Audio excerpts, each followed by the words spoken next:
Number 10. Hathor.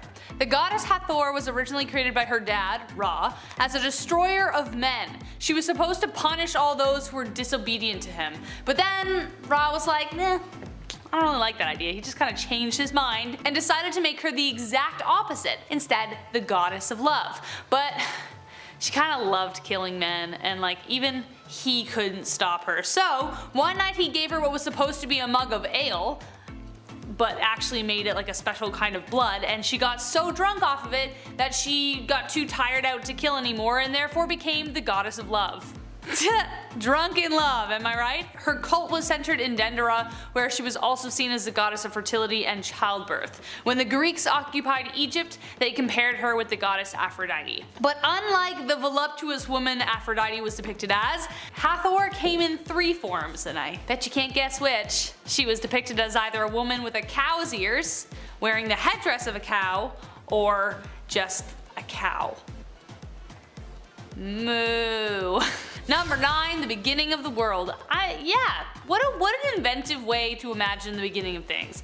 I mean, the Big Bang is still pretty crazy too, but hey, here we go. Freaking love how much magic is in these stories. Like, I'm in, because that's all there was at the beginning of the universe according to the ancient Egyptians. Just swirling darkness, chaos, and magic.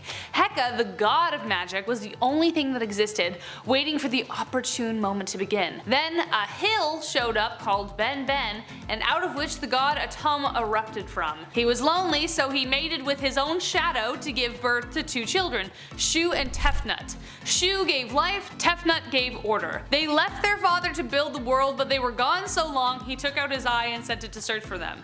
In the meantime, he just kinda sat there contemplating eternity all alone. He was really sad. This guy sounds like Zeus mixed with Eeyore. Anyways, his kids came back and he was so happy he wept tears of joy, and out of which were born men and women. They also brought his eye back, so that was nice. Number 8. Light as a feather. So unlike a lot of religions we've heard of, there wasn't really a concept of hell in Egyptian mythology. It was either you were worthy of heading into the afterlife or you weren't. Mat was the goddess of harmony and supported the belief that if harmony was disrupted, it must be restored. Every ancient Egyptian myth in some form follows this format. But the most important role she played was in the afterlife. When the soul left the body, it would appear in the Hall of Truth in order to stand judgment before Osiris. The heart would be weighed on a golden scale against Mat's white feather. If the heart was heavier, it would be devoured by a monster and the soul would disappear. If it was lighter, then you could go live in eternal bliss. So instead of several layers of burning torment, souls in Egypt instead faced eternal darkness and unconsciousness. The idea of non-existence was more terrifying than being cut up by demons. Number 7. Osiris and Isis. Okay, so we aren't strangers to deities being a fan of incest. It was kind of like how they multiplied, and ancient Greeks were okay with it kind of, but they kind of weren't. Anyways, the Egyptian gods were no exception. Isis and Osiris were 2 of the 4 children of the goddess of Nut. Isis and Osiris were married and actually really in love. They dug each other. When Osiris rose to the throne as the eldest sibling, his brother Set was pretty jealous. So he took the life of his own brother, cut him into little pieces, and scattered them all over Egypt. He really wanted to make sure the guy was dead. But then Isis wasn't someone you wanted to mess with. She had great magical powers capable of restoring life. She collected all of the pieces of her brother/husband and breathed life back into him. Osiris returned to life and they made all the love and then soon conceived a child named Horus. However, Osiris couldn't return to the land of the living, so he had to stay and rule over the underworld. So his son Horus was left to get revenge, and we'll get to that later. Number 6. Anubis. Now, I think in Western films that depict ancient Egypt, like The Mummy Returns, the god Anubis is often associated with the underworld. You know, that creepy half-man, half-jackal creature who appears to walk out of your nightmares?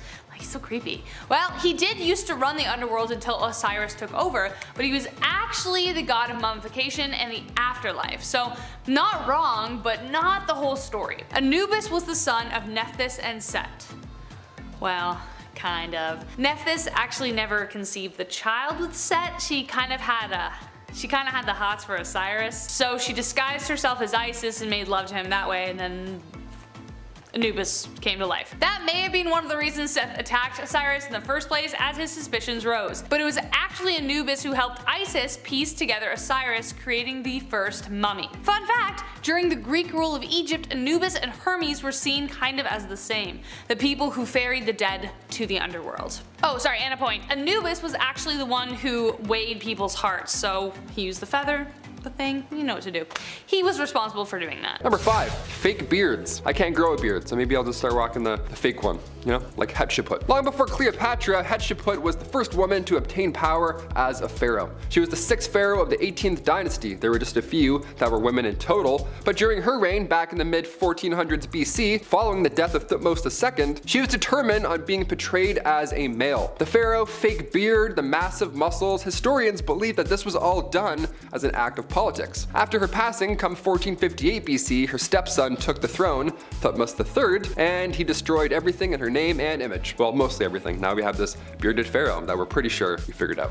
Number 4, acne. Ancient Egyptians came up with an interesting method on getting rid of those pimples, that's for sure. Remind you, this was long before Dr. Pimple Popper was ever a thing, so again, creative. Physicians back then discussed pimples as these elevated spots with black tops that can plague your skin from 4 to 5 years. And by squeezing these spots, you force out the maggot inside. Yeah, blackheads were called maggots back then. Imagine your partner, hey, can you get this pimple on my back? Yeah, I think I got some maggots in there. I don't know. I'd be sick. See ya, now we're single. They would refer to severe cases of acne as maggots that lie in a bed of roses. Hey, if a physician ever told me I had maggots that lie in a bed of roses on my persons, I would faint. That's the scariest news I've ever heard in my life. That's some bad news, man. Dermatological disorders were thought to be human skin taking on the properties of animals. Yeah, oh, you have acne?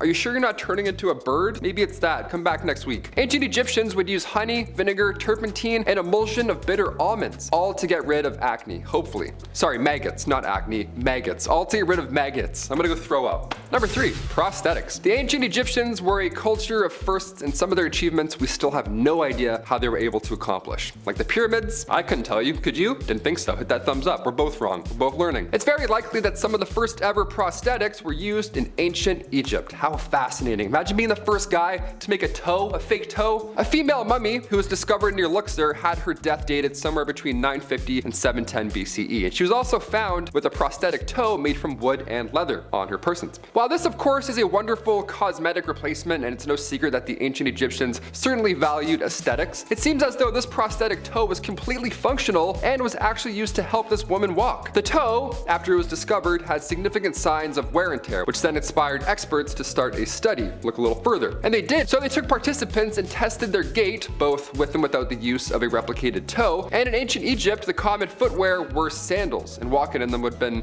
next to impossible without a big toe. So it's clear that this prosthetic was very helpful and important to those similar to this Luxor mummy. Not exactly a beauty practice, but I'm sure they also felt a little more confident with that toe. This is also too impressive to exclude. Beauty list. I'm like, yeah, toes are beautiful. Why not? Throw them on. Number 2, henna. I got henna done a few years ago and I totally blanked. I forgot that it lasted longer than like 2 days. I was like, day 4, I'm like, what's going on, man? Is this permanent? While on one hand, pun intended, it is beautiful, ancient Egyptians' use of henna went beyond style and beyond imaging oneself after the gods. See, henna also has cooling effects on the body, and ancient Egypt was quite hot. It was used by ancient Egyptians to color their hair and fingernails in shades of red and orange. Now this exact shade also provided comfort on hot days. Come back with some henna. Kind of nice. It lasts longer than a few days though, just so you know if you want to get henna. It's important to know. That guy did not tell me in Greece. No, he did not. And finally, number 1, deodorant. When it comes to deodorant, today we listen to the Old Spice guy. He's always whistling about something new. But long before he was born, ancient Egyptians used ostrich eggs for deodorant. They made perfumes and oils, this is commonly known,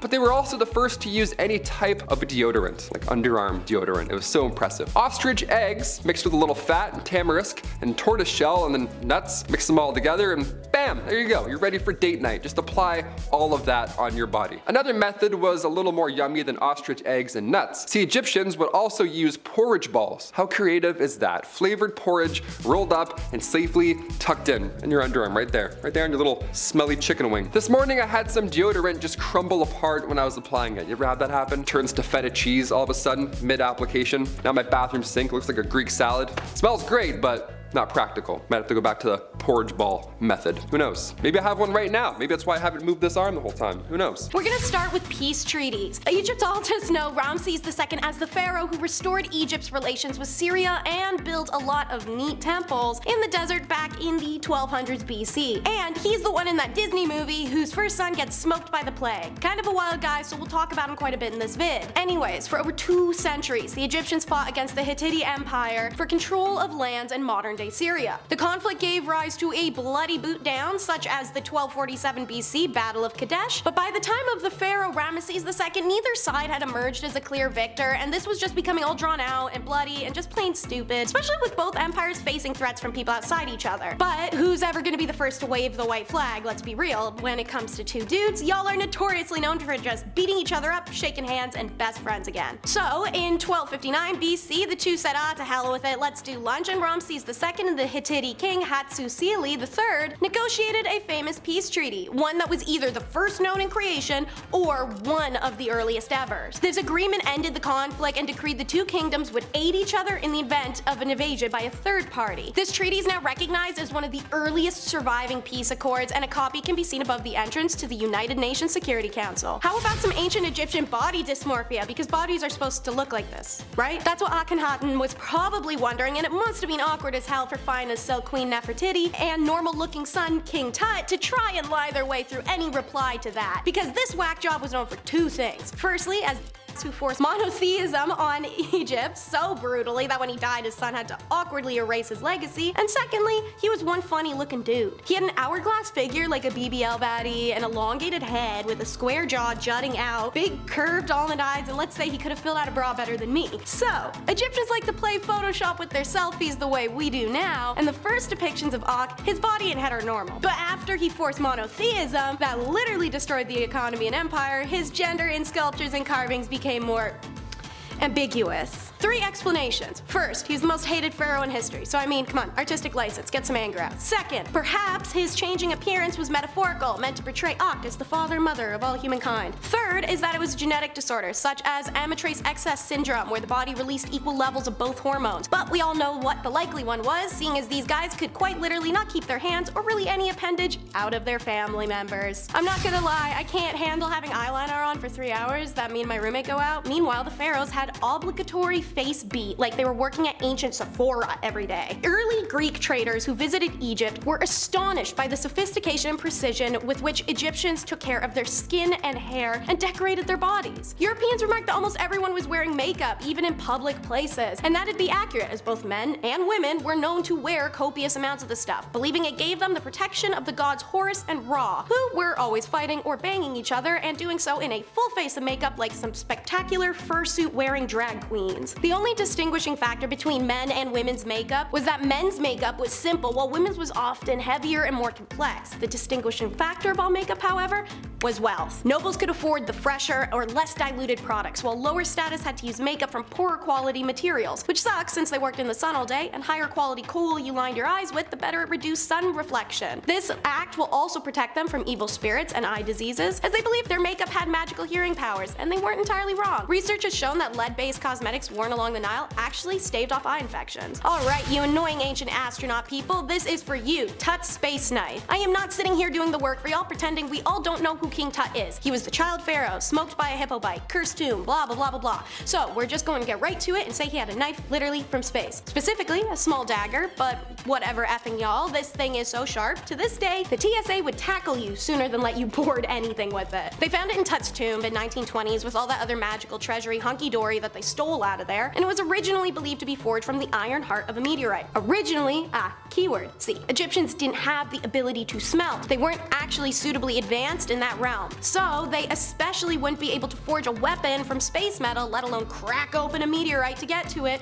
or know that was even an option. This has led historians to presume that the dagger was a gift from a foreign nation that did possess smelty technology. While historians are pretty confident the foreign nation wasn't the Martians, they haven't explicitly ruled that out either, so I guess those ancient alien guys might have a point. you like stuff like this, check out our top 10 alien hieroglyphs found in ancient history video. The story of how two pharaohs throw down over pet hippos. So, Pharaoh Sekenenri-Teo, I'm gonna call him Sek the second, kept a pool full of pet hippopotamuses, letting his massive pets splash and play all day. Obviously, you don't get close because these are blind rage death animal machines, but this guy loved his hippos so much he could kill for them. He was willing to die for them. In fact, he literally did just that. This is back when Egypt was divided, and the most powerful Egyptian kingdom was called Hyksos, which was ruled by Pharaoh Apapi. Being a lesser king, Sek was required to pay tributes to Apapi out of respect. He could handle the humiliation of living under the tyranny of another man, RIP fragile male ego, but as long as Apapi didn't rub it in or act like an ass about it. So that's exactly what Apapi did. He went right for the sore spot by telling Sek to get rid of his hippos. Apparently, they were too loud and Apapi couldn't sleep at night in his own house that was 750 kilometers away. Yeah, no. Sek says, hey, I can handle you bullying me constantly, but leave the hippos out of this. And he would not tolerate any further insults to his hippos. This, he declared, was grounds for war. That's what they did. Sek even died in combat, fighting for his right to a hippo pool. The war didn't end when he died, however. His son kept it going. 2 generations of kings fought for a hippo pool, and in time, they won. By the end of the war, Egypt had unified once more. All because of one man's love for his hippos. By making religion illegal, he was defying the laws of the gods, Akhenaten's monotheism. Intentionally erased from history until the 19th century, Egyptian pharaoh Akhenaten established the first known monotheistic religion called Atanism, which was rediscovered in the late 18th century and integrated by the 19th and 20th centuries religious philosophers into the histories of the 3 Abrahamic religions. During Akhenaten's first years as pharaoh, he did recognize the existence of other gods, even though Aten was his primary patron deity. There exists iconography from early Akhenaten's reign where he was still Amenhotep of Aten, and that includes images of the other solar gods. However, those scenes of Aten sharing space with other gods soon disappear in later depictions, and some of these iconographs of Aten alongside other deities are defaced a few years later after their creation. Additionally, any mention of Akhenaten's old name Amenhotep was also hacked out. Akhenaten would eventually officially proclaim that Aten was the one and only god, and he condemned the worship and or acknowledgement of any other deity, going so as far as to remove their names and effigies. This actually led to Ak's condemnation of memory, a practice reserved for scrubbing unlikable people from history. By imposing these laws, he defied the universe's laws and those unspoken of freedom of religion in them. Womp womp, y'all ain't gonna like this one. It's puppy mills. Very legal, as they should be. Your reminder to please go to the SPCA and a charity and adopt one of those adult animals or rescued baby animals rather than financially feed a puppy or kitten meal because you want a fancy breed. But back in ancient Egypt, they were not only incredibly necessary, but also, well, common dog. Is it okay to use that right now? In Sakkara, researchers have discovered burial sites filled with a huge number of mummified animals, nearly 8 million of them, and most of them are dogs. The catacomb in particular is one dedicated to the jackal-headed god Anubis, who represents the afterlife.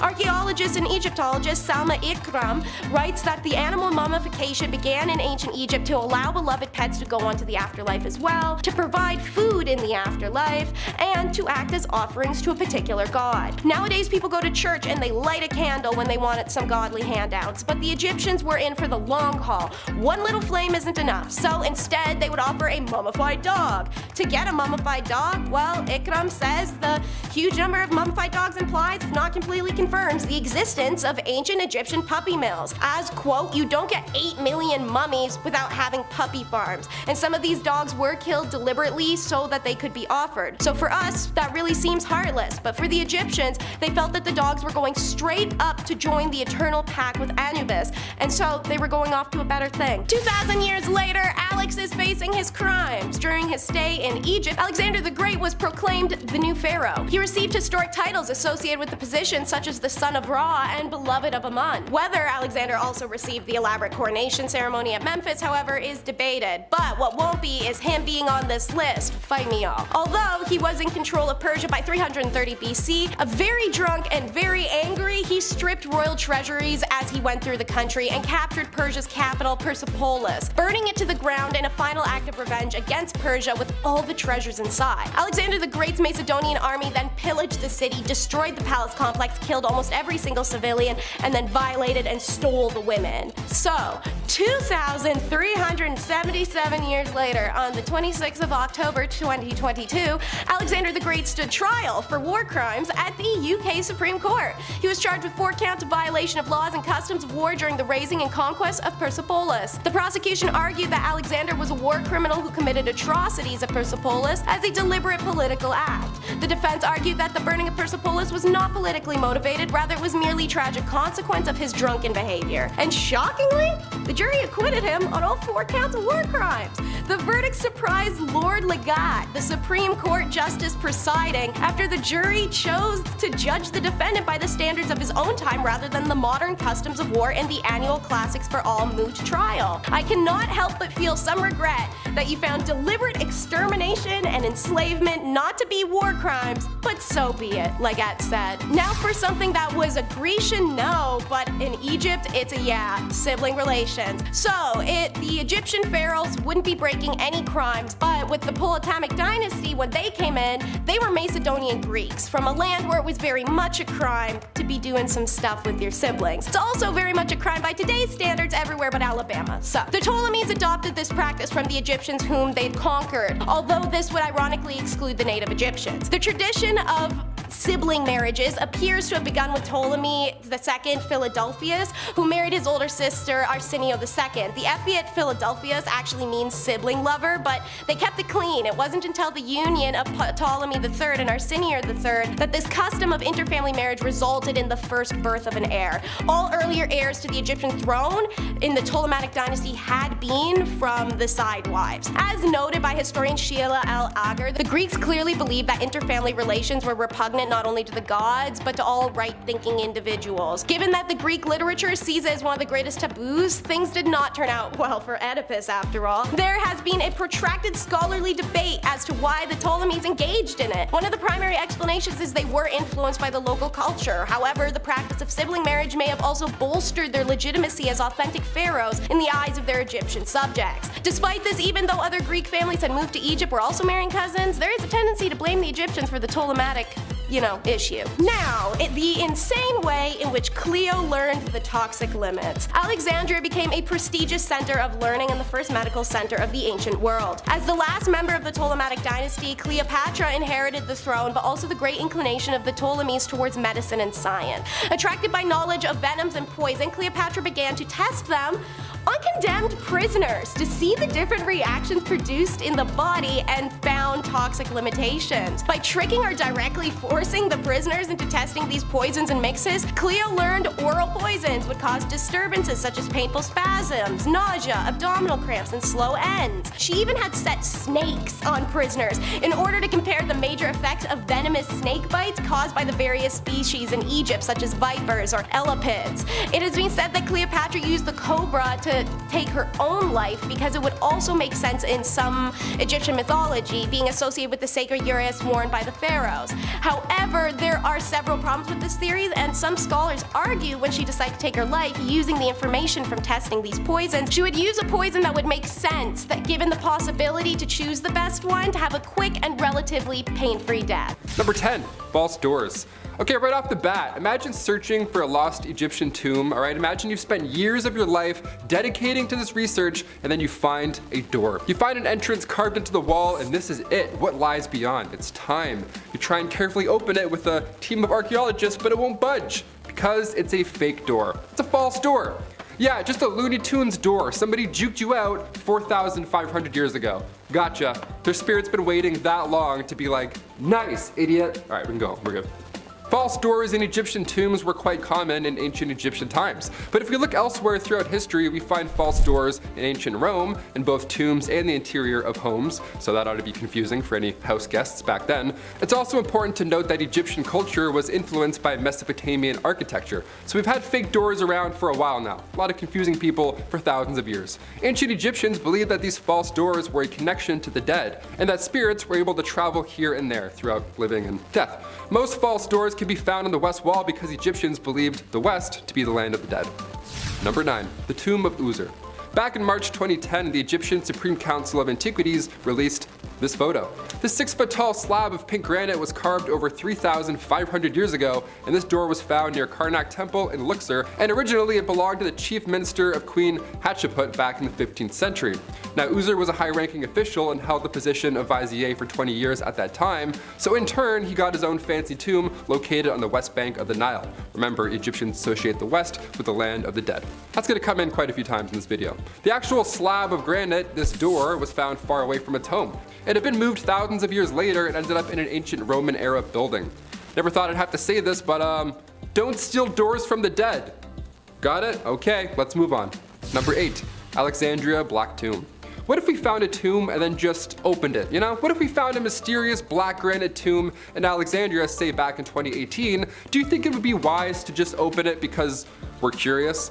Spoiler alert, we opened it and it was exactly what we thought it was going to be. When archaeologists found this massive tomb untouched for over thousands of years, on one hand, yeah, that's a feat in itself, but us humans, we're curious creatures. We just gotta just a little peek just to see who's in there. I mean, after all, it could be Alexander the Great, right? That's the whole point of all this. Egyptian news outlet El Watan reported that the tomb was lifted only a few centimeters before every official involved at that construction site just fled the scene. They straight up just ran away. It smelled that bad. Mustafa Waziri, Secretary General of the Supreme Council of Antiquities, this guy put his entire head in the tomb just to show us that it's safe. That's great. I mean, you could use your hand, maybe even a foot, I guess, just a little foot dip, but straight to the head dipping? Come on, Mr. Waziri, be smart about this. Number 7, Valley of the Kings. While March 2020 wasn't the best month of all time by any means, Egyptian officials did locate a secret vault hiding in the sands of the Valley of the Kings in Egypt. Just off the west bank of the Nile, the Valley of the Kings, as its name hints towards, is a pretty historical part of Egypt's past. Again, do we want to open this vault? Probably not, but did we? Yes. Bones and goo and history. What do you know? Surprise, surprise. Number 6, 2020 tombs. Summer 2020, nice. While most of us was stuck inside watching Netflix, more than 100 sealed coffins were found. And yes, they were occupied for the most part. Found, of course, in Sakkara, Egypt, Egyptian archaeologists have never been more excited. Maybe we'll find the body of Cleopatra. Wouldn't that just be dandy? The fact that we found over 100 of these still in great shape is mind-blowing.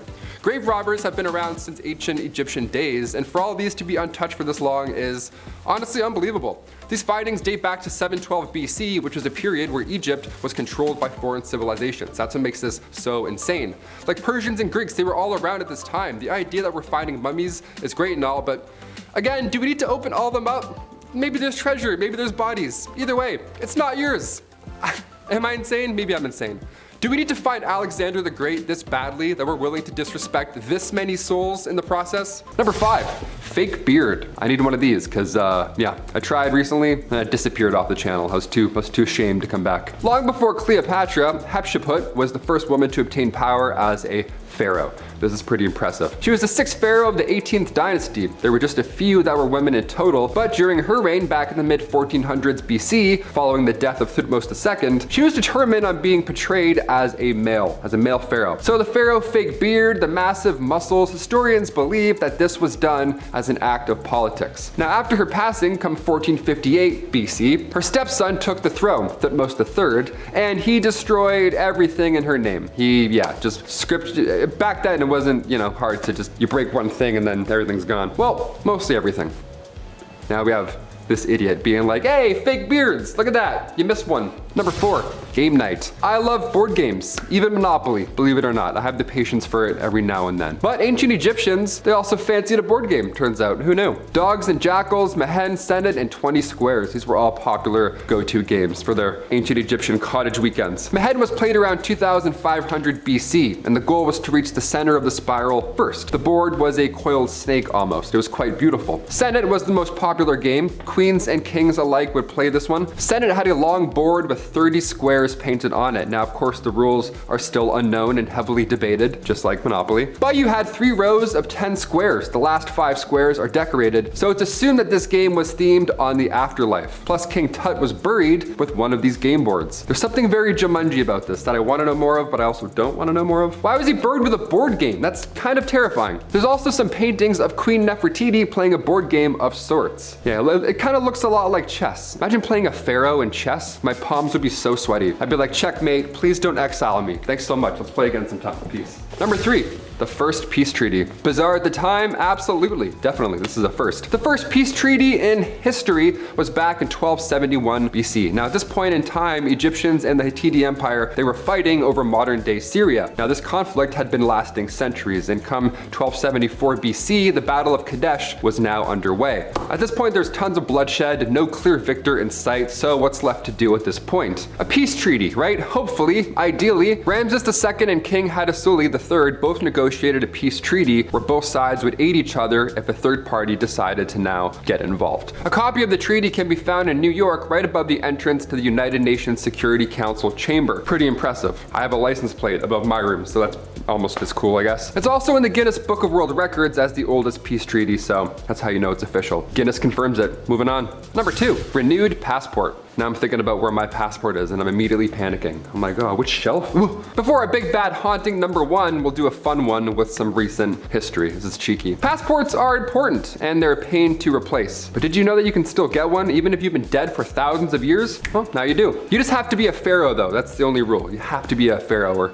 some sort of king. Pharaoh Ramses II. We just talked about him, one of ancient Egypt's greatest rulers. He got a passport back in 1974. Insane. The same time my grandma did probably. After being exhumed and put on display for so long, it was decided that it's now time to send this lost king off to Paris to get touched up. Now, obviously, you're not going to list this pharaoh king as luggage. That would be super disrespectful. So the Egyptian government gave Ramses II his own official Egyptian passport for his commute, with a photo.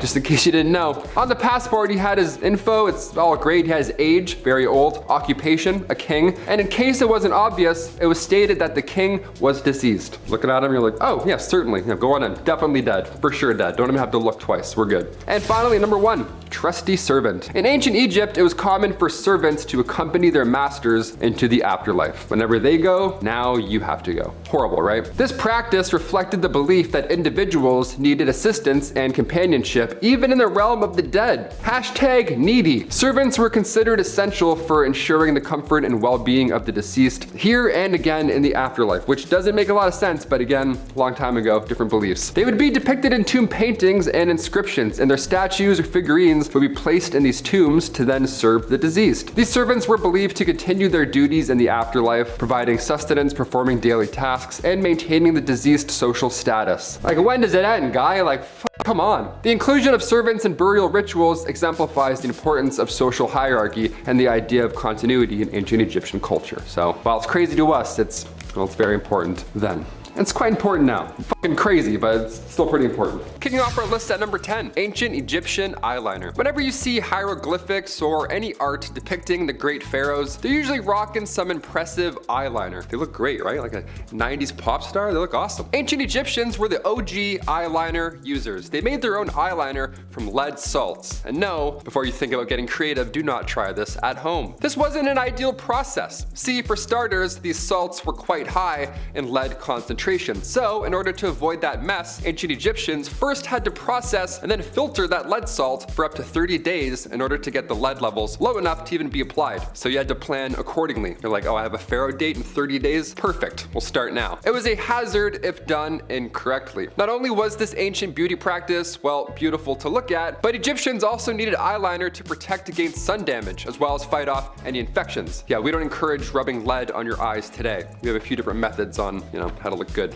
I think. None of them include lead, hopefully, ideally. Number 9, hair gel. Back in my day, in high school, I had to use Dippity-Doo Extra Hold hair gel. Yeah, I showed a scale on the side. I always got the 5 out of 6 hold. That was good. 6 was too much. Nobody ever did the full 6. That's crazy talk. But in ancient Egypt, we didn't have styling, spiking glue, and blasting free spray by DJ Pauly D. No, we have that today, unfortunately, but back then, a little different. Back then, ancient Egyptians loved styling their hair, but again, before DJ Pauly D was born, What is a pharaoh to do? If the Great Pyramids are any indication, they knew something that we didn't. Ancient Egyptians knew how to keep their hair in one place all day long. And that heat too, how do you do it? My curls? I'm jealous. Their hairstyling gel was made with shea butter and coconut oil. But more often than not, they would replace coconut oil with almond oil. So this was a completely natural and strengthening styling gel. Cut to today, we have whatever that is. Psst, ice spray. That's awesome. DJ Polly, psst.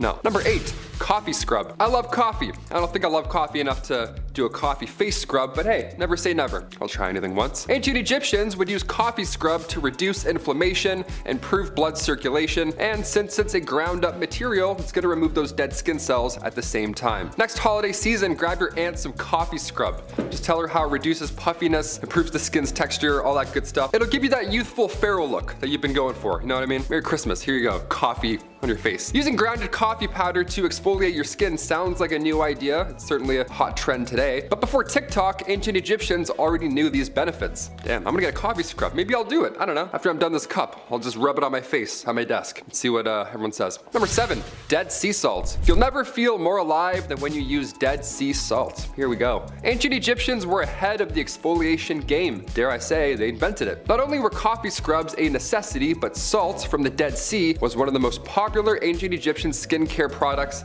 ever. We traveled far and wide for this one. Salt collected from the Dead Sea was used to exfoliate dead skin cells, and it was so well known at this point that rumor has it Cleopatra herself would travel all the way to the Dead Sea from Egypt just to take a bath. Yeah, let's be honest, after this point, we'd all love a rejuvenating Dead Sea float. That sounds way better than what I've got at home. Well, bathtub, I can't even fit in this thing. Dead Sea sounds way better. I once left a house party early to go have a bath. Swear to God. York University. Dipped at like 10 o'clock. I was like, I'm cold. I'm not doing this. 40-minute walk. Worth it. Leave your friends for a bath. Do it. Number 6, wax cones. Head cones, also known as perfume cones, were used in ancient Egypt. You've probably seen them in a thumbnail here at some point. The art depicting head cones is quite unique looking. It's like a pharaoh with a triangle on their head. You're like, what's happening there? What is this? Is this like Illuminati? What is this? Long before Pantene Pro V, when it came to head cleanliness, these triangular wax cones were here to save the day. And they looked pretty fun to use. I don't know. They would just sit on top of your head. You didn't need to mix anything with lead for 30 days or bran or anything like that. You didn't need to put any organs in jars. Just a wax cone atop of your head. Easy. Back in 2019, experts found archaeological evidence that they were in fact used. So yeah, not just a glyph. Real life history. So I have to bring this up. Men and women alike would wear this cone, and your body heat would slowly melt the wax cone down and through your hair. The cone itself was made of oils, fat, resin. It would be placed on their wig or directly onto your head, and it would keep melting and refreshing all day long. It's like a little candle almost. A nice little human candle. Nice little Egyptian man candle. As fascinating as ancient Egyptian culture is, I don't think anybody misses wax cones. It's a little easier nowadays. I'm too tall too. I can't have a wax cone. Are you kidding me? It would hit this mic. No way. Number 5. Xerxes I. You've most likely heard of this guy. If not from his historically inaccurate portrayal in 300, then at least from 1 or 2 history classes. But Adam, wasn't he the emperor of Persia? Yeah, well guess what, my little bees? Egypt was part of the Persian Empire, which makes him pharaoh as well. This guy gets a pretty bad rap in history. But who wrote that history? The Greeks, who despised him for his attempted invasion of Greece. Oh, I'm not saying he was great or anything. In fact, he had a bit of a disregard for the traditions of the Egyptians and their way of life. But you cannot tell me that he was not significant in history. Xerxes the Great makes this list for his infamy more than anything else. Number 4, Akhenaten. So this is gonna be the second not so beloved pharaoh on this list. But disdain for Akhenaten didn't come from war, or the fact that his massive army was defeated by a group of a couple hundred Greeks. No, Akhenaten here was infamous for his devout following of a singular god, Aten, the god of the sun. He actually moved the capital of Egypt to a new location that he titled Akhenaten, or Horizon of Aten. And he kinda made everyone else worship the single god Aten as well. He was famous for a different reason though. Akhenaten was married to Nefertiti. She played a huge part in his religious plans, and she is well known in history for the limestone bust that was made of her, and has been copied so many freaking times. Number 3, Khufu. When you think of Egypt, there is likely one thing that pops straight into your mind. If you say anything other than the Great Pyramids of Giza, you do not pass go, you do not collect $200, and you lose. Khufu is the pharaoh you have to thank for this wonder of the ancient world. We still sorta don't know exactly how it was constructed, but this Goliath limestone and mud brick structure was the tallest building in the world for like 4,000 years. It was built as the housing for his tomb and as his stairway to heaven. No, not the Led Zeppelin song. It has 3 chambers inside of it plus a gallery that we've discovered so far. As for what else Khufu contributed to ancient Egyptian life, we don't have much in the way of texts about that yet. But if this is the main thing, then I mean, I'd take it. Number 2. Cleopatra. How could she not be on this list? She was the very last pharaoh Egypt ever had, and she was arguably one of the most famous ones. Not only becoming a figure in history, but a character in literature, theater, and media.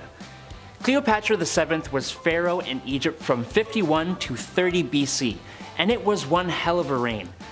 She introduced tons of reforms to improve the Egyptian economy. She was an awesome diplomat and a scholar. She didn't have things too easy though. Having to fight her own brother for the throne and having to do some diplomacy with various famous Romans. Things kind of fizzled out near the end, but she certainly ended the line of Egyptian pharaohs with a beloved bang, as was her style. Number 1. Ramses II. Alright, this one was definitely the one I thought of first. Ramses II is arguably the most famous of all the pharaohs. He reigned for 67 years. He had 96 children.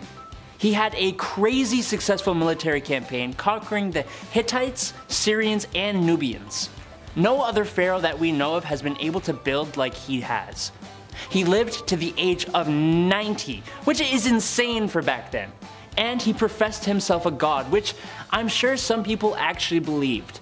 Even today, when we moved his remains to France for restoration, he had to be given a passport that literally said "King Deceased" under the occupation. Truly an incredibly influential pharaoh. Legal then. The best example of this is One-Way Ticket. If you've watched some of our other pharaoh videos before, you may know the reason their tombs are so packed full of art and treasure, but also carriages and beds and forks and snacks, genuinely just random living equipment, is because the Egyptians ran on the belief that after death, you continued to live life. So you need all the stuff that you had in your regular life if you wanted to maintain your comfort and not have to rebuy or rebuild everything. So if you're an everyday person, yeah, they may toss your toothbrush and your teddy bear in there, but pharaohs were used to a more personal, larger commodity: people, servants and concubines and serfs. So all of these people were considered possessions as well. So if the pharaoh died for a super long time, they'd quite literally mass kill his whole staff and toss him down there in his tomb. For example, one of the very first rulers, King Aha, supposedly died after being gored to death by a hippo. To accompany Aha to the afterlife, some courtiers, retainers, and slaves downed poison and were buried with him.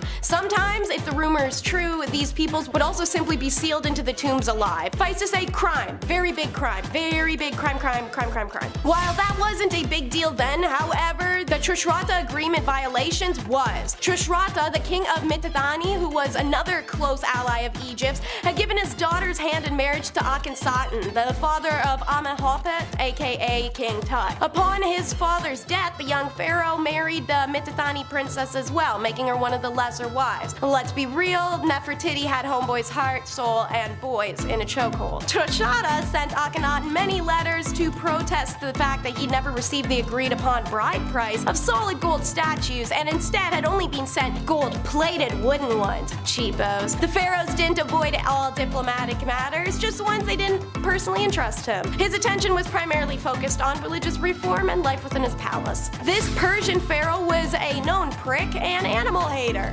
The Persian son of Cyrus the Great, after Cambyses' nation conquered Egypt though, he was put in charge of that country. And so he was the ruler of Egypt and apparently someone who hated animals. This is the psycho who strapped cats onto shields to gain entry into Egypt, put on fights between lion cubs and puppies, and once killed the sacred Apis bull, a literal crime in ancient Egypt punishable by death. When Cambyses returned to Memphis after an unsuccessful unsuccessful military campaign in the south, Apis' new reincarnation happened to appear in Egypt the same day, which is a massive call of celebration. When Apis appears, the Egyptians all at once don their best clothes and they hold a festival. Seeing this, Cambyses is convinced they're celebrating his misfortunes, so he summoned the rulers of Memphis and demanded to know why the Egyptians were behaving this way. They answered that a god had appeared and it was custom for Egyptians to rejoice that occasion. Cambyses is unconvinced though and claims they're lying and has them put to death. He then next summons the priests, who told him the same thing when he asked. He replied that if a tame god had come to Egypt, he would know about it.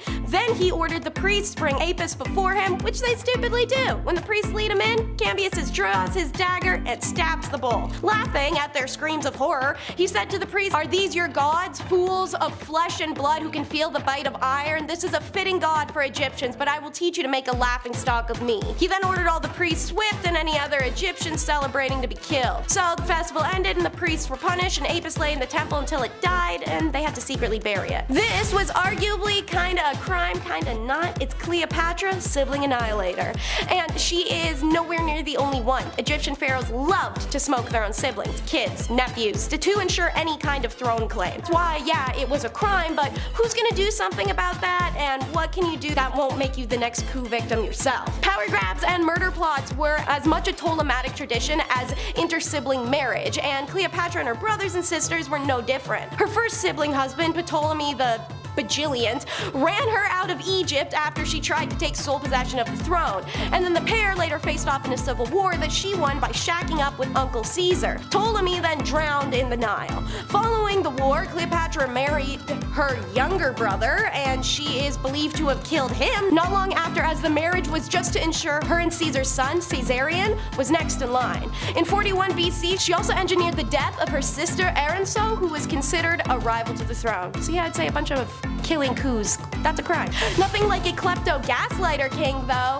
Amasis' crime was literally being a petty thief. Absolutely zero yard cred for that one. Dude was a raging alcoholic, nympho, and made it to the throne by being sent to calm down a rebellion, but instead chose to join it and lead it, overthrowing the pharaoh and earning him his throne. Ever a master of tact, he sent the king his declaration of war by actually lifting his leg and farting and telling the messenger to take that back to the king. He's that guy. But what was most hilarious, at least to me, was the fact he's a kleptomaniac that would steal his friend's stuff, then put it in his house, invite those friends over, intentionally bring them to the room where the item was, and then try to convince them that they'd never owned it in the first place once they'd seen it. This is the single most frat boy personality I've come across in ancient times anywhere, and it's glad to know that it actually does come from somewhere. Number 5, honey-coated. Who here hates bugs bothering them in the summer? Unless they're a bumblebee, because we love bumblebees here, right guys? But me too. No one likes the buzzing of bloodsuckers nipping at your skin while you're chilling out on the beach or barbecue.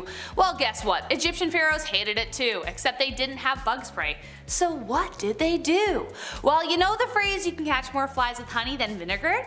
Well, they took that literally. Conveniently, they had servants around them at all times, so to help with the bug problem, they covered them with honey so as to distract the bees and the bugs. So as the pharaohs lounged on the sand or wherever they were, their dutiful servants took on the job of taking on the bug bites. King Pepi, for instance, had a dedicated slave in his entourage who endured it every day, poor guy. It was so effective that he had one designated in each room.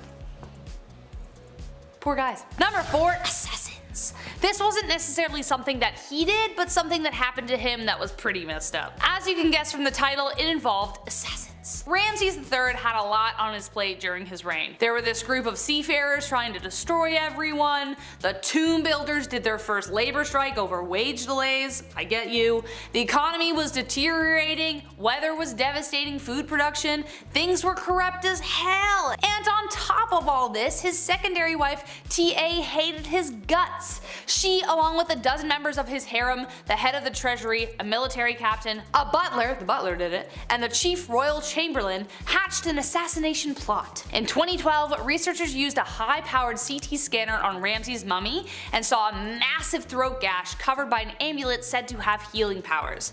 The researchers summarized that an assassin cut through Ramses' esophagus and trachea, killing him practically instantly because he probably would have just bled out that fast. Some other research suggests that this happened before the other assassination plot unraveled, but either way, not a good way to go. Number 3, till death do us part. Remember that thing I mentioned at the beginning? Well, if you were a servant to a pharaoh in ancient Egypt, you were hoping that your dude lived a long time because once they bite the dust, so did you. Now keep in mind, ancient Egyptians believed strongly in the afterlife, so when you died you didn't just disappear, you literally just traveled to another world. That's the whole idea behind religion anyway. The discovery team organized by NYU, Yale, and the University of Pennsylvania discovered macabre evidence of this tradition. While excavating the mortuary ritual site of Pharaoh Aha, they found 6 graves not far from his tomb. They were skeletons of court officials, servants, artisans who appear to have been sacrificed to serve the pharaoh in the afterlife. Aha's successor, Dagger, had more than 200, which are also presumed to be sacrificial burials as well. Number 2, marrying your siblings. Again, remember the thing I mentioned before and now I'm actually getting to it? I promised, and here we are. Not so long ago, it was normal to court your very own cousin, but today that would be considered a very large taboo.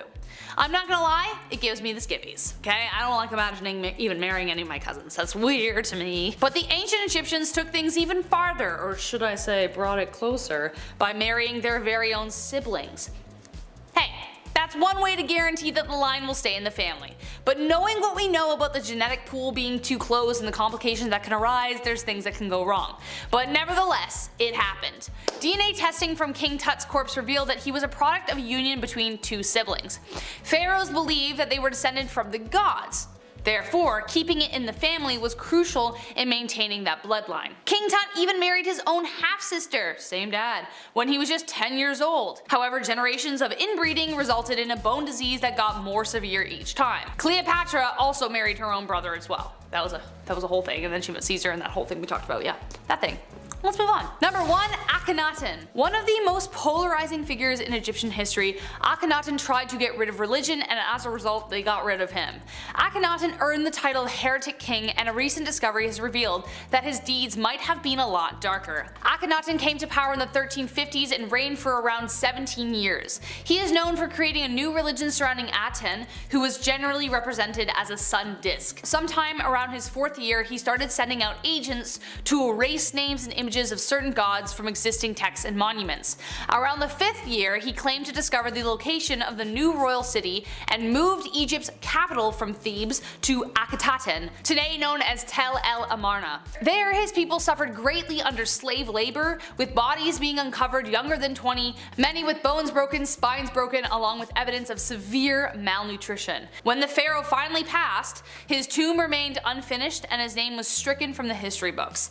At least now, we can see why. Kicking off our list at number 10, the Dendera Light. Here we go, going back to ancient aliens, maybe, who knows. The Dendera Light is a controversial image found in the temple of Hathor in Dendera, Egypt. Now, some theories suggest that this image here depicts an ancient Egyptian light bulb or some advanced electrical technology of some sorts, which is pretty exciting. However, mainstream Egyptologists interpret it as a symbolic representation of religious concepts. That makes more sense than ancient Egyptian light brights, I guess. I guess it's not as fun, but sure, checks out. The bulb is more likely a depiction of the lotus flower, and the central figure holding a snake is associated with the creation myths. So yeah, there's some history there. There's some tea behind. There's some stuff you have to know. The Dendera Light is a subject of debate and speculation to this day, of course, because people want to believe that this is aliens, an alien light show. But there is currently no concrete evidence to support the claim that this represents ancient Egyptian knowledge of electricity or advanced lighting technology of sorts. Again, part of me wants to believe in ancient light bulbs, but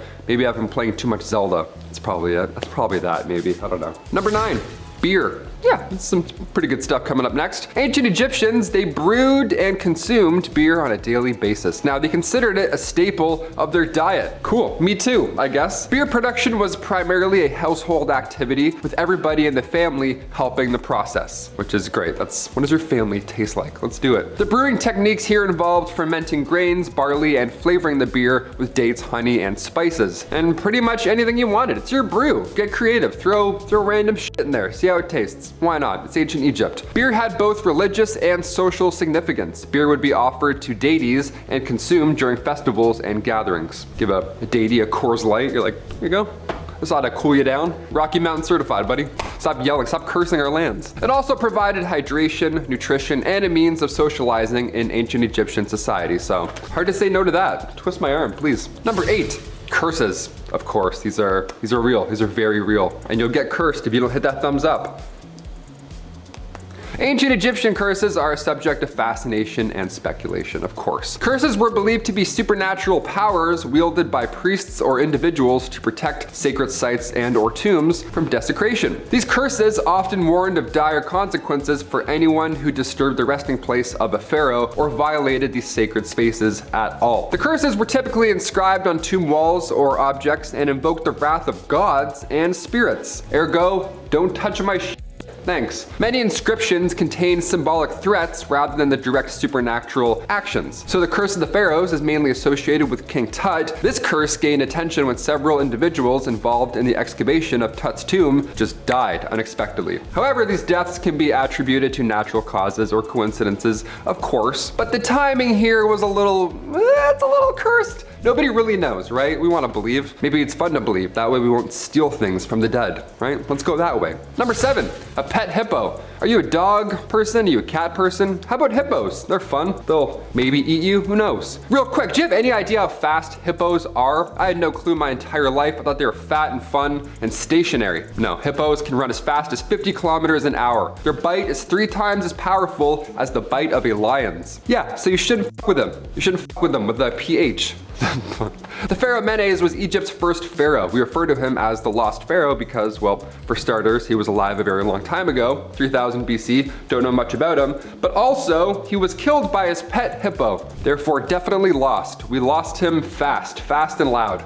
This king spent over 60 years on the throne, and after all of that, all the wars and conquest and all the treaties, after all that, a hippo got him. What a shame. I mean, to be fair, I don't think there's a harder way to go out as a king. A hippo kills you? I don't know, that's pretty badass. That's like top 3 coolest ways to die, next to like the megalodon. I don't know. Number 6, Israel Sphinx claws. Here we go, some ancient Wolverine stuff coming in here. The mystery of the Sphinx claws in Israel. This refers to a set of large limestone claws that were of course discovered near the city of Tel Hazor. Now these claws resemble feline paws of some sort. They're very sharp, very large, very intimidating, and they are believed to have once been part of a Sphinx sculpture. So someone just took a little bit home with them. That's always nice. The origin and purpose of these claws of course remain uncertain. Now some theories suggest that they were brought from Egypt or represent the influence of Egyptian culture in the region. One of the two. Someone stole it or someone was inspired. One of the two. Others propose alternative explanations such as symbolic or decorative elements. However, without further evidence or historical context, we don't really know because this was, I don't know, 3,000 years ago. Where do these hands come from? They're scary, but we'll never know. They're just fascinating. I just wanted to show you these cool hands. Number 5, space knife. Only a few years after King Tut's tomb was discovered in the Valley of the Kings, archaeologist Howard Carter found 2 daggers that were buried with the king. Now, like I mentioned earlier, it's not uncommon to be buried with your treasure or belongings. It's why ancient Egyptians would build these tombs in a certain way, so grave robbers can't just sneak in after you pass away and then take all of your goodies.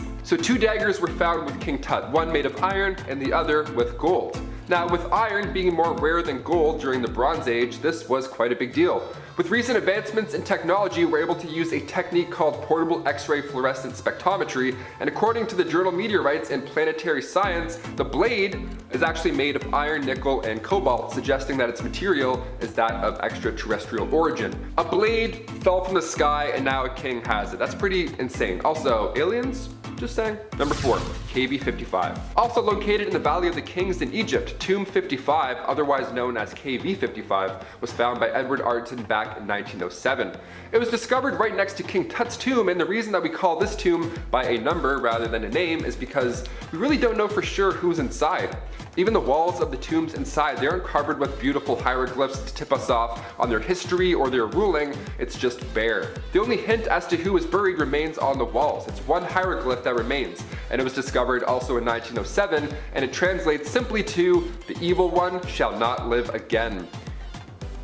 That's very scary. That's definitely scarier than Greg was here. I don't know. Even massive stones were built and set up in order to prevent anything from getting out, whereas usually with ancient tombs it's the opposite, so that's pretty scary. The description for those inside the tomb has also been destroyed, so we have really no idea who's in KV55 or what. Number 3, ancient Photoshop. When we look back at ancient artwork, we see these kings and queens and they look athletic. They look to be in great shape when in reality, these pharaohs were probably quite obese. I mean, think about it. If you slam wine and bread all day and you have baboons dancing around, plus a little dab of honey every, I don't know, 8 minutes, yeah, you're gonna gain some weight. Many of these ancient pharaohs had diabetes, and Queen Hatshepsut, who was alive during the 15th century BC, her sarcophagus shows her as slim and strong, but historians all agree that she was out of shape and extremely unhealthy. Honestly, I would do the exact same if I was there back then. She was ahead of her time. If somebody made a statue for me, I'd be like, yeah, give it an 8-pack, make him extremely jacked and 7'2". Can we do that? Sure, no one's gonna ask questions. I'm Dwayne The Rock Johnston, just write it down, please. Number 2, worshipped cats. I am allergic to cats, but I still love them. I still pet them. I ruin my entire night just to get my face right there next to their cute little furry face. But ancient Egyptians, like I said earlier, really loved cats. They respected them, they worshipped them. Even though at the time dogs were respected for being hunters, cats were still considered magical creatures. So if there's ever a cat versus dog argument going on your end of the screen, cats win. I'm allergic and I'm still saying cats win. That's huge. If you had a cat, it means you had good luck. When cats passed away, they too were mummified back in the day. You would think that alone was plenty of respect, but ancient Egyptians and pharaohs went a step further. After their cat died, they would shave their eyebrows off and then mourn until they grew back. That's like 3.5 months of cat depression. That's wild. Next time your friend tells you that their cat passed away, tell them that if they really love them, they'll shave their eyebrows off and then see what they say. Also, you don't have to make your friends shave their eyebrows. Let's leave this one in the past. That's fine. Just be sad with eyebrows. Be like, Number 1, fight a hippo. Egypt's first pharaoh, Menes, although we know next to nothing about his history, there is something there that has historians scratching their heads to this day. At his early time, the pharaoh was setting out to unite all of Egypt under his rule. The time that he ruled as well is considered a rather peaceful time when comparing it to years later. We know that he was well respected, and we also know that after his 63 years of peaceful ruling, he was stomped to death by a hippo. That's horrible. It's a horrible way to go out. He was an elderly ruler at that time. He was surrounded by guards, and somehow a hippo got all the way to his chambers. A hippo, and then ended the pharaoh's life. Some suggest that the reason there's nothing written about this pharaoh's tragic, horrible demise is because it's possible that the hippo was his pet. This is why you don't try and tame a beast as a pet. Perhaps this was an early similar situation as the Siegfried and Roy tiger attack. Just stick to smaller magical cats. They're much safer. They won't stomp you to death. Oh my god, it's horrible. Guys, those were just 10 of the many mysterious things ancient Egyptian pharaohs did, from worshipping Milky Way dung beetles to showing up naked at somebody's front door. Those times were pretty wild. Mr. Unpopular, Xerxes I is number 10. Xerxes is one of 2 pharaohs on the list who wasn't actually Egyptian, and it ultimately puts homie in some hot water. He ruled during the 27th dynasty whilst Egypt was a part of the Persian Empire, having the throne from 486 to 465 BC. These Persian kings were acknowledged as a pharaoh despite not being Egyptian, so Xerxes the Great, as he was known, earns a place on our list by virtue of fame. He wasn't so great to the Egyptians though. He had a disregard for their traditions and religious beliefs and allocated funds away from their temple. He also banged his niece and gave her the robe that his wife had made for him, so his wife had her sister-in-law mutilated as revenge. It was this whole big scandal. But it caused Xerxes' brother to try and usurp him, something that Xerxes was already dealing with constantly, as back at home in Babylonia as well as in Egypt, people were trying to steal the throne away from him, causing him to ping pong back and forth between the 2 places. When he wasn't doing that, Xerxes was failing disastrously at trying to invade Greece. Eventually, the embarrassment of his consistent failure to do so and the endless coup attempts on him was a bit too much, and Xerxes abandoned the Egyptian throne. His failed attempts to invade Greece ensured that his portrayal by Greek historians, and by extension the film 300, hasn't been very kind. Number 9 is a famous hussy, Ramses II. This man could not keep it in his pants. Sure, he was the greatest leader of the 19th dynasty and an amazing tactical mind and made Egypt prosperous, blah blah. He's the son of Seti I, and Ramses went on to declare himself a god and the ruler of Egypt for 67 years before dying of natural causes at 90, which is an insane number for an era where the life expectancy was 30. But homeboy was not a modest pharaoh by any means. He was a lying, two-faced politician who based his entire campaign on a laundry list of fabrications. The extensive architectural legacy of his reign are thought to have left the throne close to bankruptcy at the time of his death. Before getting to that ripe old age, as mentioned, Ramesses spent any free time he had banging, enough to sire between 100 to 200 children in his lifetime. He even outlived 12 of his sons. Ramses was one of the first rulers to take on the title of the Great before it was cool. All in all, he was pompous and spoiled. He left behind more statues of himself than any other person in the history of the world. He was obsessed with outshining all those who came before him, and he would tower over all those that would follow. Speaking of testament to ego, number 8 is Khufu, the son of Seneferu, which I'm probably butchering, who is the first pharaoh to build pyramids. Khufu was on a one-upping mission since day one. He commissioned the pyramids of Giza, one of the last standing 7 wonders of the ancient world, which by the way we learned not too long ago is lopsided. The pyramid was originally covered in white limestone adorned with gold, and since stripped away by greedy tourists over the last 4,000 plus years. He used his platform to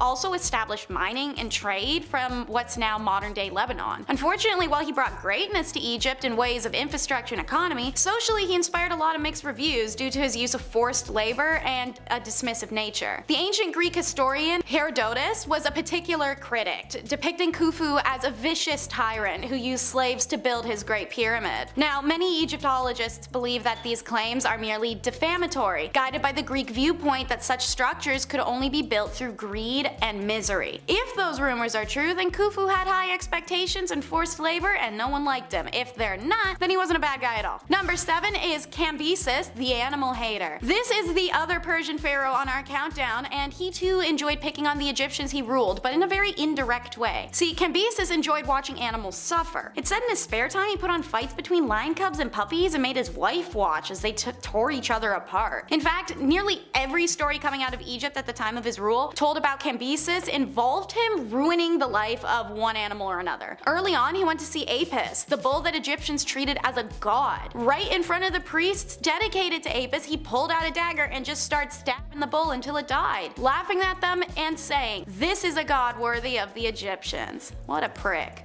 Number 6 is Menkaure, the pharaoh who refused death. Even though the title of pharaoh calls them undying and the pyramids are built to take them to the afterlife, you can't blame a person for still being fearful of what happens after they close their eyes for the last time. 25th century BC pharaoh Menkaure is the poster boy for that fear. An oracle once came to him and reportedly told him he only had 6 years left to live. Menkaure was terrified and decided to do everything he could to avoid it, even fool the gods. His biggest plan revolved around the idea that as long as night never came, a new day could never start. If a new day doesn't begin, time couldn't pass, so he couldn't die, right? Right. Anyways, on this basis, for the rest of his life, he lit up all the lamps he could and convinced himself it was always daytime. He would not sleep and forced countless serfs to suffer with him this way. Every night, he stayed up drinking and celebrating the success until the day he died, because the gods will always have the last laugh. Number 5, Horus and Set. Speaking of Horus, earlier, remember how I said Horus had to take over defending his father? Well, here is where this story begins. When Horus grew up to be a man, he pulled a Hamlet. He was like, "You killed my father, prepare to die." Thus a series of battles ensued, and one of the gods didn't play fair. Set kept cheating at everything and continued to come out as victor. Not surprising since he didn't earn his way on the throne, he killed for it, kind of like a certain Claudius. Eventually Isis stepped out to help her son/nephew overcome her brother. She set a trap for Set, but after some pitiless begging for his own life, she let him go. Horus was pissed, so angry some of the other gods got upset that he was so angry. They agreed to compete in a final boat race, and Horus was like crushing it. He was doing really well, he was about to win, but then of course Set cheated by turning into a hippopotamus and attacked the boat, therefore claiming victory once again. Osiris finally showed up and declared that no man should take the throne through murder. So Horus took the throne. Why Osiris didn't just settle the whole deal from the beginning is confusing in itself, but hey, kinda reminded me of the eagles that showed up at the end of Lord of the Rings that could have saved like 3 movies, you know?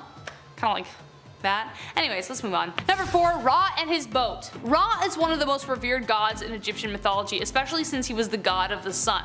He was depicted as a man with the head of a falcon. That kind of makes sense. He was once the greatest of all gods, but had to take a step back after he got too old and tired, and especially considering his task, I can see why. His job was to drive away darkness and sail across the skies, delivering light wherever he went. But at night, he would dive into the underworld and have to cross 12 gates. 12 hours, an hour per gate. After paying his respect to Osiris, every night, a giant snake named Apophis tried to attack and swallow the boat. Every night! Poor guy, no wonder he got worn out. Every day it got harder to defend, and even one night, Apophis succeeded, but could only hold the sunlight for so long. She threw it up, which explained solar eclipses. After Set was cast out after the whole nephew battle, he ended up serving Ra in his boat and kept the snake at bay, but there's something confusing coming later that I think you'll agree is very confusing, so here we go. Coming up next we have Bast, number 3. Have you ever had a cat look you up and down and kind of like expect something? Like worship? You know? Are you a cat person? Dog person? Let me know in the comments. Well, that's because cats were a big deal in Egyptian mythology. They even had their own goddess. Bastet was a cat goddess depicted as a woman with a cat's head. Cats had a meaningful role in ancient Egypt as they protected their food from rats and snakes. They were even seen as family members, and to harm one was punishable by death. Legend says that sometimes cats would enter burning buildings to save their families. If they died, the goddess would bring them back to life, hence the idea of cats having 9 lives. There it is. Now here's where things get confusing. You know that story I told about Ra? Well, apparently Bastet was in the boat with him as well. During the day she would ride with him, and at night she would turn into a cat and then defend the boat from Apophis the snake. But I thought that was Set. So many conflicting things. I saw like a couple different stories who said each thing was different, so who knows. Number 2, Jeb and Nut. Yet another sibling partnership. We have Jeb and Nut.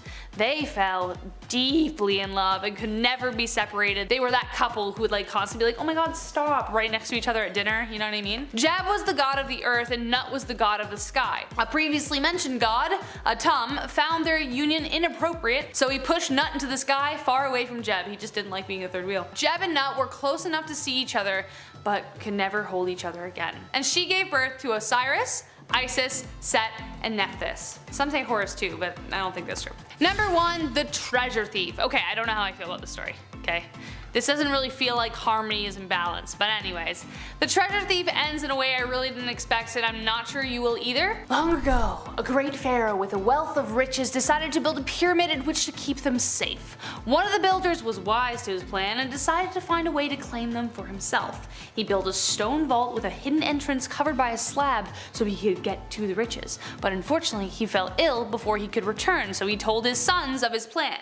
The sons headed to the pyramid in the dead of night, following their father's order, but unbeknownst to them, the pharaoh had laid booby traps and one brother was caught in one. Not wanting to be found or interrogated, revealing his other brother, he told his brother to chop his head off.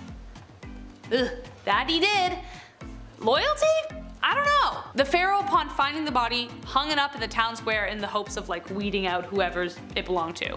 But the other brother, being so clever, got the guards drunk and stole back his brother's body in the dead of night. The pharaoh was like, I'm not even mad, I'm just impressed. He gave the thief a pardon, summoned him to the square, and gave his daughter to marry him. Yeah dude, you tried to steal my jewels? Don't worry about it. Have my daughter, because you're so talented at your job. Great work. Number 10, mummies. This should come as no surprise to anyone, but yeah, mummies. While not the first and not the last civilization to mummify their friends and family, ceasing to exist, they are probably most known for it. Well, that and maybe the pyramids. The pyramids are pretty cool, I guess. The process of mummifying or preserving the body was thought to be important for the soul during the afterlife. If the vessel or your body was not intact, then your soul could get lost. Therefore, if you want the pharaoh to live forever in the afterlife, then you must pickle and preserve the mighty king. I don't want my soul getting lost. Number 9, 40-year-old's worst nightmare. Despite my best efforts and anti-aging cream, there will come a time when I will be old. Personally, I'm not worried about putting some mileage on. That's life. However, something I am concerned about is the effects of aging. Have you ever just noticed that you ain't as limber as you used to be? You get tired easily. And if you have more than 3 beers, you have to lay down for 3 days. However, something that happens to a lot of men reaching their 40s is a little trouble in the bedroom. This was an issue in ancient Egypt, except sadly, there wasn't a messed up process to fix impotence. I know, right? That's crazy. You thought I was gonna say something weird like wrap a snake around it or something. But no. When in modern times the cute waitress at the golf clubhouse just doesn't get your blood pumping anymore, you can reach for a small blue pill that everybody knows. Egyptians did not possess such luxuries and instead prayed for the Pishadil to work. Dear Desert Jeebus, please make my wiener work again. Thank you. Number 8. Ahead of their time. Ancient Egyptians just may have been ahead of their time and didn't know it.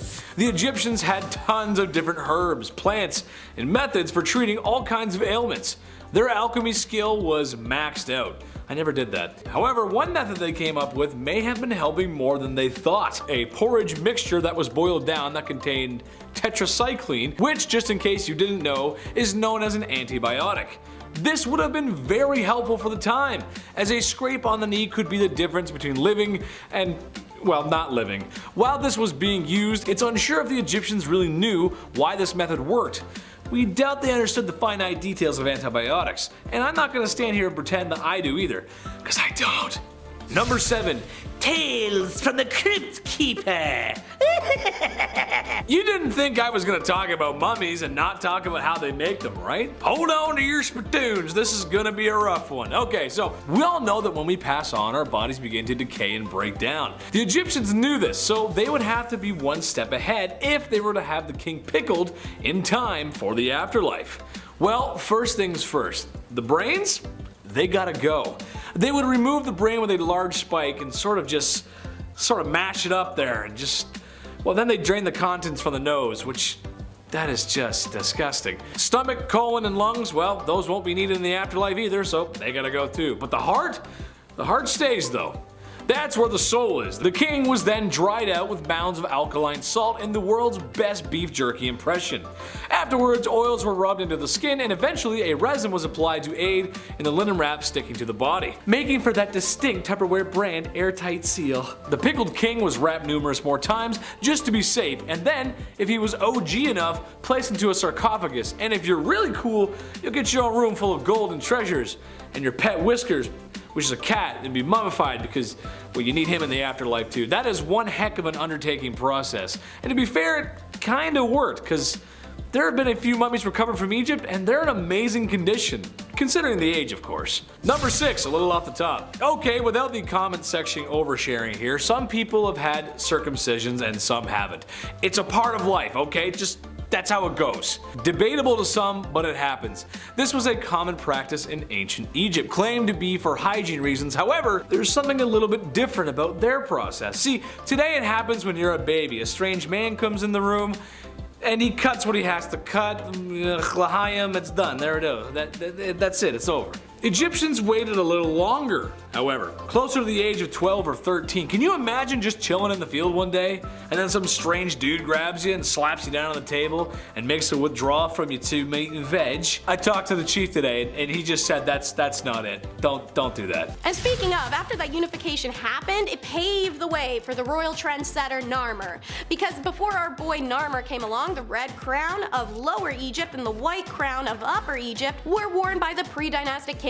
Narmer was famously the first king to be portrayed wearing both crowns, symbolizing that union. This would later be replaced with the striped crown, a continuous representation of union called a nemesis. Adorning the top was the uraeus, an upright cobra that symbolized the ancient Egyptian goddess Wadjet, meaning the pharaoh was ready to strike his enemies with deadly venom. Trendsetter Narmer doesn't stop at crowns. He's the first ruler to portray themselves in a royal beard, which every Egyptian pharaoh wore afterwards, whether man or woman. Then there's Narmer's implementation of an official who has the most important task of carrying the pharaoh's magic sandals. Egyptian pharaoh sandals were the only piece of clothing that separated them from the land of Egypt and rightfully symbolized the union between the heavenly god world and the earthly human world. King Tut's sandals were famously inscribed with pictures of his enemies, meaning with every step he was crushing the enemies of Egypt. In the famous Narmer palette, he's also seen wearing a fake bull tail, which symbolized strength to rule the country of the Nile, but that trend didn't stick. Hey, so Ramses has 50 lost daughters. What a crappy dad, doesn't know where all his kids even are. Kinda understandable when you have 102 of them, with about 9 women, however. Made possible by somehow living to be 91 in an age where people died at like 20. Suffice to say, he had lots of leisure time.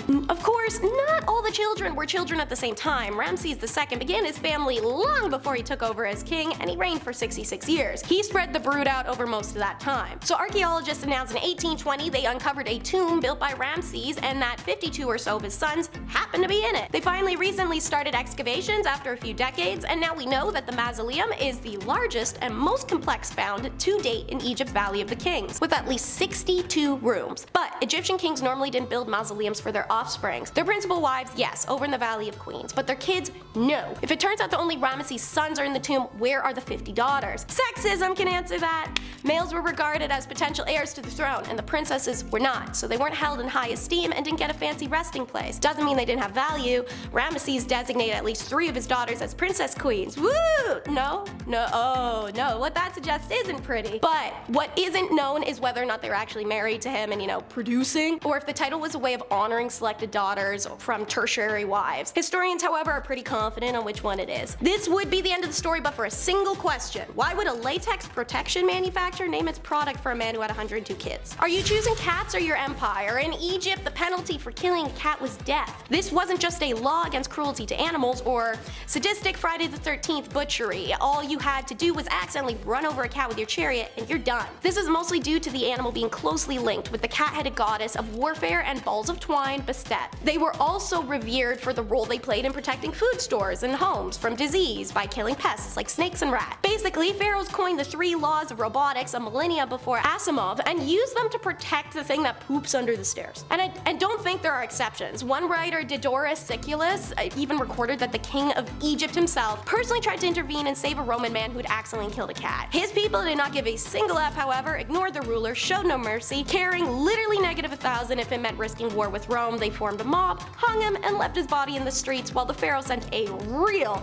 awkward fruit basket apology to Rome. Perhaps the greatest example of a pharaoh placing the well-being of cats above that of his own people, however, was Pharaoh Ptolemaic III literally told his army not to fight the Persians' advancement because these smart little twists had painted the image of Bastet on their shields and marched behind a line of dogs, sheep, and cats. In their words, whatever animals the Egyptians hold dear. The Egyptians, under threat of death from the pharaoh, had no choice but to let the Persian ruler walk straight into the city unchecked. He then murked anyone who dared to challenge him, using the shields with cats drawn on them because you can't even strike an image of a cat in ancient Egypt. Cambyses, the ruler's name, celebrated in a dignified, noble fashion, marching the Egyptian armies past him as he threw cats at them and screamed insults at their gods. We aren't 100% sure who the first pharaoh was, but it was probably Catfish Chisel. The only way we know the lineage for early Egyptian kinship is the highly damaged Palermo stone, which was a black slab of granite carved full of the names of kings up to the 5th dynasty. The part of the stone where the 1st and 2nd king of the 1st dynasty is inscribed is busted clean off, although it is generally accepted that the 1st king was Narmer, aka Menes.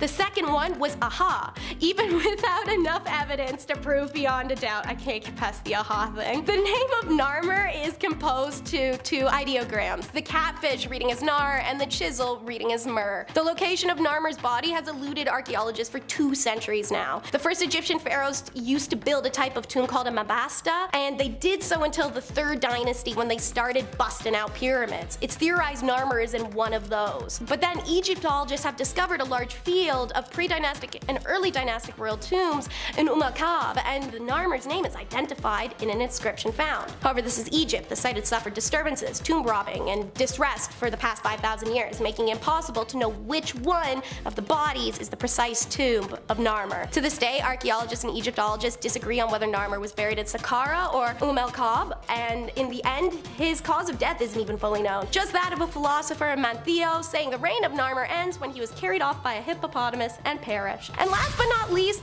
believe my eyes, even though it may be a lie. Who knows? I don't, but I love a good rhyme. While it was likely a disease genetically inherited in its DNA, the official Egyptian story is that Pharaohs was cursed by the gods with blindness. Apparently, when the Nile was flooding, Pharaohs got fed up with it, and instead of letting the water do its thing and calm down, he chucked a spear at it. Because yes, throwing a spear at a river would probably change things. For his insolence and stupidity, the gods struck his ass. Pharaohs vibes this way the best he can for 10 years before he meets an oracle that either wanted to pull history's most hilariously mean prank or genuinely believed the gods had passed on this message. But the oracle tells Pharaohs all he's got to do is wash his eyes with the urine of a woman who's never slept with any other person than her husband her whole life. Okay, well, Pharaohs isn't asking questions, he's here for solutions. He finds his wife and says, babe, I want to spice things up in the bedroom, I have an idea. And the two of them give it a try. Only it doesn't work. So now he's still blind, and his wife has some explaining to do. Before she does that though, Pharaohs needs some more urine and he needed it now. So every woman in town is gathered up and given a pot, which he then sat there, dumping its contents into his eyes, one after each other. No, I don't know if he waited for it to cool down. I do know it was probably the color of French's mustard though, seeing as Egyptians literally only drank warm beer, so imagine. But somehow Pharaohs finds the